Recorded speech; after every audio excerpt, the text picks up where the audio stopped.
Higher level executive functioning skills continued. The next higher level, kind of complex executive functioning skill that I want to talk about is planning. Being able to plan and organize effectively a task or activity from the beginning stages through completion. And so, step one, we're going to talk about 10 different steps of planning. The first one is just to identify an activity that needs to be completed. So, when teaching these, I would start with preferred activities first, and then I would go through the entire task analysis to mastery of non-preferred activities. But step one is just identifying the activity that needs to be completed, whether it's homework, whether it's bath time, whether it is a birthday party, whether it is a trip away vacation for multiple days and multiple nights. Plan or identify the activity that needs to be completed. Step two is going to be identify materials and items that's going to be needed for this activity. So if it's homework, what do I need to complete my homework? If it is a vacation trip, all of the things that need to be packed, what do I need to plan ahead of time? Gas tank is full. How much money am I going to need? Spending money. Meals, am I going to cook? Am I going to eat out every meal? All of these things, all materials and items needed, no matter how complex the activity is, whether it's a 5-minute activity or a week-long, month-long task or activity that we're completing. Step three is identifying the amount of time and space available.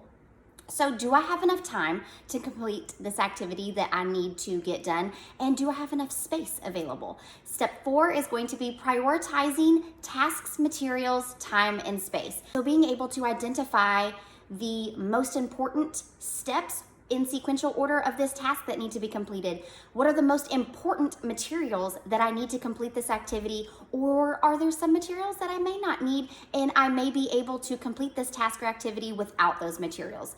Space. So if there is multiple different spaces, multiple different options, multiple different locations, I need to prioritize what is most important. Just being able to prioritize is a higher level executive functioning skill that needs to be taught to mastery, needs to be practiced, and needs to be reinforced.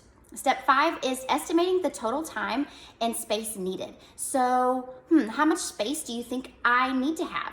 How much time do you think I need to have to complete this identified task or activity that we are completing this planning task analysis for from step 1 to and through completion? Then moving into step 7, that's just going to be implementing the plan. So use time and space effectively. So start by doing my homework assignment and use my space, use my time effectively.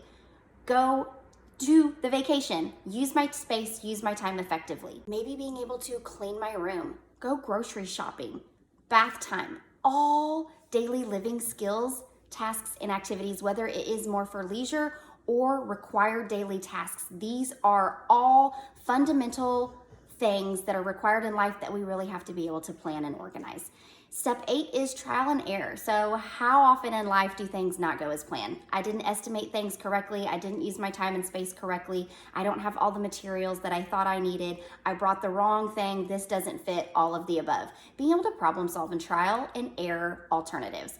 And then step 9, check in for feedback. So once that planned task and activity has been completed, I'm gonna check in for corrective feedback. So going through all of the steps, did I complete each step appropriately, correctly, accurately? And then step 10 of my task analysis, I'm gonna backward chain this. The first step that I'm always going to teach is, I'm starting at step 10, memorize the steps. If we want our individuals to be independent without prompting and without assistance, they're gonna have to memorize these steps so that they can go through each step independently without prompting assistance to plan an activity. Such a fundamental life skill. I feel like this skill gets overstepped, doesn't get taught enough.